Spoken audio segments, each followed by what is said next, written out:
uyu mugabo w'imyaka 39 Ruben Amorim yaciye mu gitandukanye za Casapia za Braga Sporting Lisbon hariya za Benfica umengari yaciye nahone ubona yuko katurabe hariya oya Benfica ntayo yaciye Benfica yarayikinyemo gusa yarayikinyemo nk'umumenyereza wapi ni Sporting ni Braga be aja muri Braga bakuze acagenda umwaka umwe aca yisanga muri ntuzi aca yisanga muri Sporting muri Sporting ubu naho ari muri Manchester United Even Alonso reka dore kwa Alonso uyu mumenyereza no mumenyereza yari korakora amateka meza mu mugwi wa Sporting ndetse n'urukino novuga yuko rwo gusezera muri Champions League imbere ko asezera muri champion kuna muri champion daratsinze yasinze Braga match yari ikomeye 4-2 voilà bari babatsinze 2-0 muri miti barabigombora bashamura ikindi bindi muri deuxième tabatsinze 4 uyu mumenyereza we turavye nova muri kahise ka hafi Manchester United ukwigenza kutari kwiza ndavuga muri resultat kwa Erik ten Hag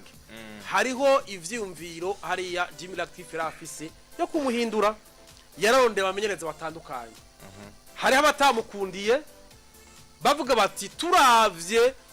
integura ya Manchester United turabona yuko tutuzaho wambe novuga n'uyu wa Marseille Robert de Zerbe baramurondera avuga ati wapi ariko uyu mumenyereza Ruben Amorim n'amateka yo meza araje mu mugwi wa Manchester United kubwawe uvuge ku bintu bibiri kuri Ruben Amorim n'amateka kuri we ni seven nziza iyavuye niyagiye Manchester United eske hari ico igiye kungukiramo kuri Ruben Amorim ikindi naco eske Ruben Amorim ntashobora kuza aje muri Manchester United bamwe batinyi dafise inyubako nziza akica CV wiwe bo reka ntangurire no vuga kuri ico kintu no vuga ohereje ko Manchester United no vuga kuri bamwe bamenyereza maze gutunga ni na benshi nyuma no vuga igenda rya Ferguson ugiye kuraba uyu Ruben Amorim aje nko mwishusho no vuga ry'umumenyereza wanashima havuye ugiye kuraba numumenyereza aje ava ahantu akoze vyiza ariko tutazi donc atamateka yiwe menshi yaramaze kugaragaza ko twobivuga donc atari bwigaragaze cyane gose atazina rikomeye cyane gose yari bwagire muri Le Monde no vuga yo kumenyereza nk'ibizina bikomakomeye nka za Jürgen Klopp urabona ko Liverpool yaje mukuye muri za Dortmund ashitse muri finale ya Ligue des Champions agize urumva uyu unye namateka make yakoze mu mwanya mutoyi Manchester itimuza ariko kandi no kuri Erik ten Hag nuko byari bimeze Erik ten Hag yaravuye gukora byiza muri Ajax urumva ariko kandi ayo makeka ari naco gituma no vuga wanashimu yashize habona kuko ico kintu baragihurije ko na Erik ten Hag ariko ikindi kintu gato yikumbure no vuga batandukaniyeho nuko uyu mumenyereza afise potentiel itandukanye niya Erik ten Hag ati gute uyu mumenyereza bivanye n'ubwiza bwiwe bivanye na qualité afise si Manchester United yonyene no vuga yari mukeneye uyu unye yari umumenyereza ba Paris yuko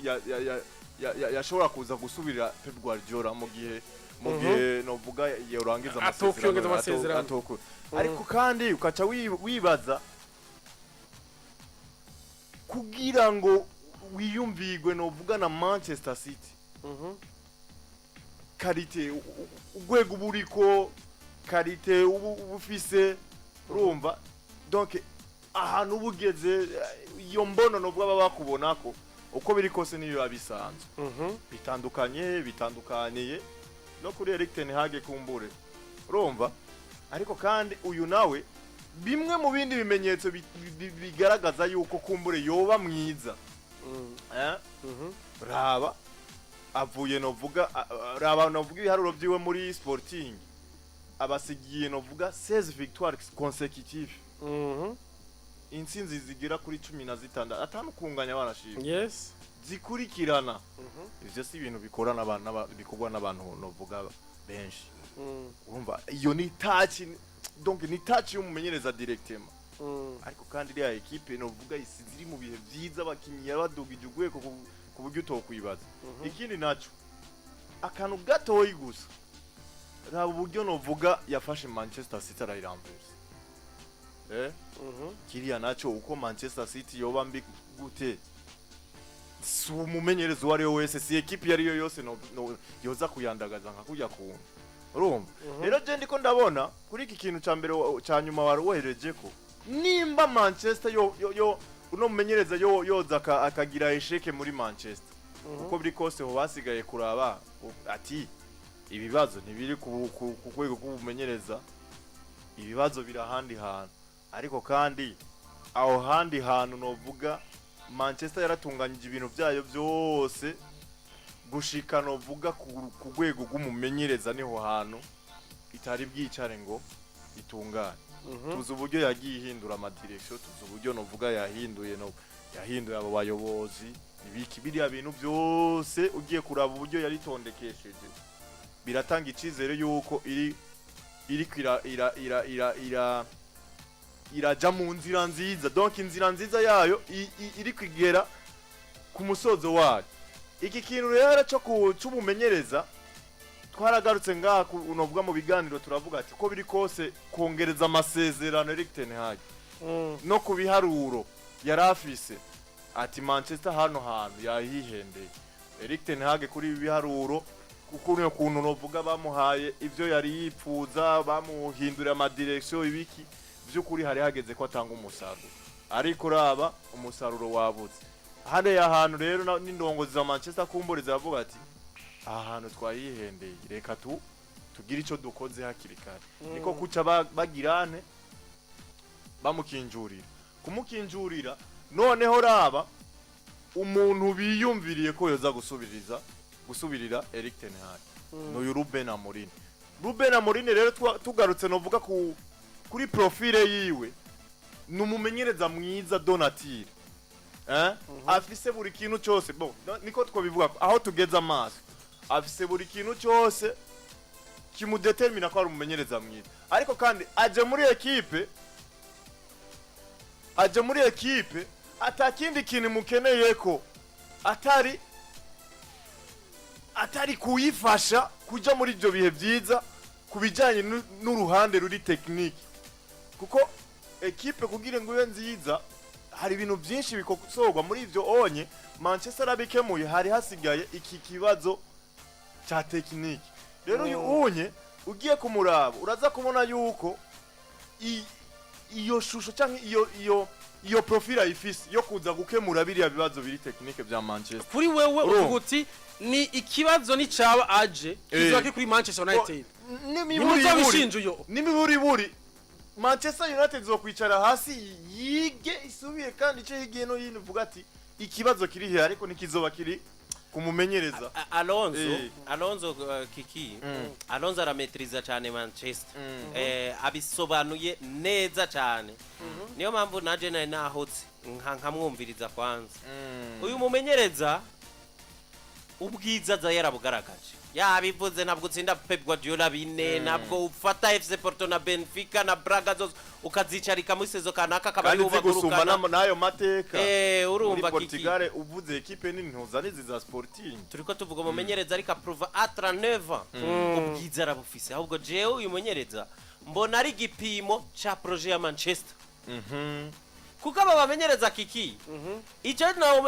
no shimira kwanza direction za Manchester surtout direction sportive igoya nta mumenyereza n'umwe aza ngo abe successful mu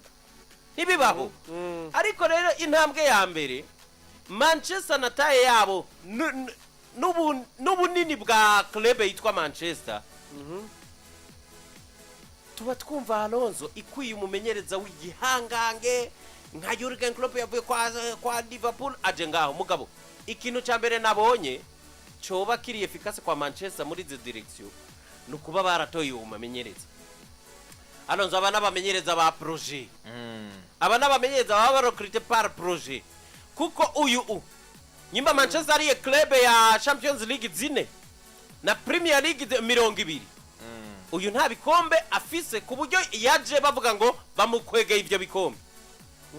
sukuvuga ngo ni bikombe bibi no ni shusho yo kuba umumenyereza mwiza gusa yagize abo rero nabamenyereza baba recruté par projet kanaka itanguye kuba impamvu rero navuze uko kiki uyu mumenyereza azayagaragaje ko ari mwiza ahubwo tuzogerageza kuraba i projet bamuzanyemo iyo ya Manchester je ku bwanje rero tugiye turaba projet ya Manchester aba ba directeur bashasha no bari mu mugambi mushasha wa ntuzenya wa president ntuzesa Ratcliffe tugomba turabe rero by'ukuri efficacité yabo Manchester United kiki kuvuga ngo umumenyereza uramukonfirmye ngo araje kubikora biragoye kubera iki inyuma ya Ferguson bazanye David Moyes Moyes yaje avuga ngo nyimba yari umumenyereza yari kari yitwara neza muri Everton bayabaye muri Manchester waza acaza gutanga umusaruro bamushikanye basanga ivyo bitandukanye n'ivyo biyumvira bazana nde Louis van Gaal batire twasanze hari abamenyereza bashobora kuba beza muri Everton mugabo bashize muri equipe nka Manchester ebana n'urundi gwego bica vyanga reka tuzane old school tuzane umumenyereza wa kera mwishusho ya Ferguson nyene urumva basubira inyuma kuraba ngo nina mumenyereza hari wa kera kandi yatwaye nibikombe bati peut-être ibintu bya Manchester resi byo gukwega abantu bakiri bato nguzane Moyes ngo nuko ariko yitwara neza muri Everton ruba rugwego rwa Everton nyene reka tuzane umuntu w'umunyamateka yatwaye ibikombe anakuze ico bita old school bazana uwitwa Van Gaal bimukubita hasi nawe aragenda bati ari umumenyereza w'igihangange muri ino myaka twari ibikombe za Champions League za anazitwaye mu migwi itandukanye kuri club rero nka Manchester nini ikwiranye n'umumenyereza akomeye nkawe bazana uwitwa muri bimukubita hasi bati twabonye yuko ibintu byo kuvuga ngo wa Everton ngo muri Manchester yoca aguruka ahawe byose twabonye ngo wa old school niwe ugusubiriya old school mugenzi we Ferguson ariwe Van Gaal biranse Mourinho ati kubigiye hangange ntibisigura yuko muri Manchester cubitora reka dusubira inyuma tubonye izindi equipe ziriho zihakazi abo bita ngo abana ba equipe twarabonye Barcelona yizera Guardiola twarabonye uno munsi biriko bigenda neza kwa Arsenal na Arteta bararaba uburorero bw'abamenyereza benshi bari mu migwi ataho bigeze babamenyereza batireka duhende soja bati ivyo navyo turabona ko henshi aba bantu barametriza ama equipe bakayahagurukana neza nawe bisubira kugirane kumukubita hasi baravuga ati bwa bundi iyo utanguye projet shasha ukayishiyamwe abakinyi bakiri bato niyo shusho ya Eric ten Hag yari kwa ntuzenya kwa Ajax arashobora kuza akaguteruya Manchester kaba nziza bamuha abakinyi bashasha gusa uri bukalonzo agitangura uyu mugabo bari birukanye ba ntuzenya ba Fred baragiye baragenda donc equipe ya Manchester yari itanguranye nande na baba Malaysia ba Malaysia ba Diogo Dalot bazana baba Lisandro Martinez aba Anthony hagati bazana ba Anthony hagati bari bafisa abakinyi bashasha nk'abande abakinyi benshi tu Mason Mount barabamwongereramwo ngo ebana ngo bamwumbakiye equipe y'abantu bakiri jeune arayishobora bazoce bakurana niyo projet yiyo bakurane nawe nguko yabigenza kwande kwa Jackson uribuka ba Van de Beek bose yabasanze haje nawe bimukubita hasi au final abantu ikibazo bwabo ndisaba menyereza n'uburongozi saba menyereza ni projet ya Manchester itarajamwo abantu babisobanukiwe uyu sa Jim Ratcliffe ni naco yagiye kumvisha famille Glazer mu kuba convaincre ati mwebwe ikibazo equipe ifise nivyo mu kibuga mufise ibice ijana ku ijana ibi bintu biraboneka yuko mwebwe ntimubimetrize cende umunya Manchester wo mu gisagara narahakuriye ibi bintu ndabimenyereza ndabinginze mu 25% ingana nivyo gutunganya partie technique kumwe kike yahoza bivuga vyo mu kibuga donc ni vyo mu kibuga partie technique ijanye n'ivyo mu kibuga bamusinyisha amasezerano ashiramwe iyo mitahe ya 25%, ivya economy biraba abandi, we waraba ivyo mu kibuga. Uno munsi asanzwe afise n'ishiramwe rikomeye gitwa Ineos yabari abanyange biri yabambara rikora ibintu nk'ivyo nyene, donc asanzwe afise ama direction nico kintu gishasha yazanye rero. Nico ndiko nakubwira Alonso mu mwaka uheze bagishika bavuze ati reka tubanze twongera amasezerano nde Eric Ten dupimire kuri uyu ko byukuri atari kibazo biramunaniye baramusezereye. Ni ryambere bangajije rero umumenyereza bobo, ni ryambere bangajije umumenyereza ariho bagifata ayo mantuzenye ayo mabanga surtout yuko aribo bishiriyo direction sportive, direction technique nizo nzego zose zikurikira. Rero uwo wa mbere bangajije twese turambuzi ko ari mwiza paraporo yiyavuye. Niyo mpamvu natanguye mvugira ijambo ngomba ndanarisozerereka. Uyu mumenyereza kubganje si gipimo cyuko ari umumenyereza mwiza bwo azoba igipimo cha projet ya Manchester uko iri iyi ya Jim Ratcliffe. Nawe nyene ko ataje guferinga nkuko abanyamerika famille Glazer baferinze canke yabishizemwe abantu by'ukuri babisobanukiye kandi kikinda kubwiza ukuri. Nyimba sa Jim mu Rwanda numvise bamwita ngo ni kavukire kuko avuka ajanye i Manchester. Alonso nyimba uyu mu president wanyu mushasha atihenze kuri direction bagira bamukorera akazi neza bakaba bazanye urazira ziriya direction kiki zirazana projet equipe ivyo igomba gukina n'ivyo igomba gushikako ukuntu bizotera imbere ku mwaka kumwe bakabona n'igicapo bati après 3 ans tugomba kuba twagaburutse iburayi. Ariko babizanye mu mumenyereza akabifitingamwe neza kuko bazana umumenyereza afise profile y'ivyo bebo bifuza. Ukabona iki kintu barakireyishije aho muriko muravuga Madrid mukavuga City mukavuga Barcelona yagarutse mukavuga za Bayern, musubire mwongere ko na Manchester United izozi hitana abantu bose. Manchester iracaferinga ahantu hamwe kuri parti ya sport gusa igisigaye kuri wewe ibaze kigero no turi 2000 combien 2024 kuva 2013 Ferguson avuyeho iyi equipe ya Manchester Alonso yasubiye inyuma nk'ibirenge turabizi twese. Ibura Champions League ntayiganwe na rimwe bakigendamwe ngo uvuge ngo naba pretenda nabo nyine. Ariko kuri parti iri ya finance nibaja hasi naba bakuranwa na Madrid buri munsi. Kuri parti y'ivyinjira biva mu mupira w'amaguru bakuranwa na Madrid kuko bari abanyamerika bobo bari bayifise bametrize iby'ubutunzi kurusha ibya sport. Niyo mpamvu na depete equipe yagira kuko sinzi ko abantu babisobanukiwe neza igihe iyi famille Glazer ukuntu yafashe Manchester kiki ni famille bakomoka ku muntu witwa Glazer. Ni famille Glazer umva bakomoka kuri se wawe cyese kuri wawe yitwa Glazer ni se. Rero abana amatungo y'umuryango yasigaye ya se Alonso bamwe kira muntu bamuhaye mutaye mugaba akavuga bati ntituguhaye ngo wigenge raba ivyo ushoboye wo yatwaramwo. Ariko baragira inama buri mwaka y'ukuraba ko amafaranga bagabuye yunguka. Sasa bamwe muri abo Alonso babonye bati mu mitahe myiza iri kirunguka muri kino gihe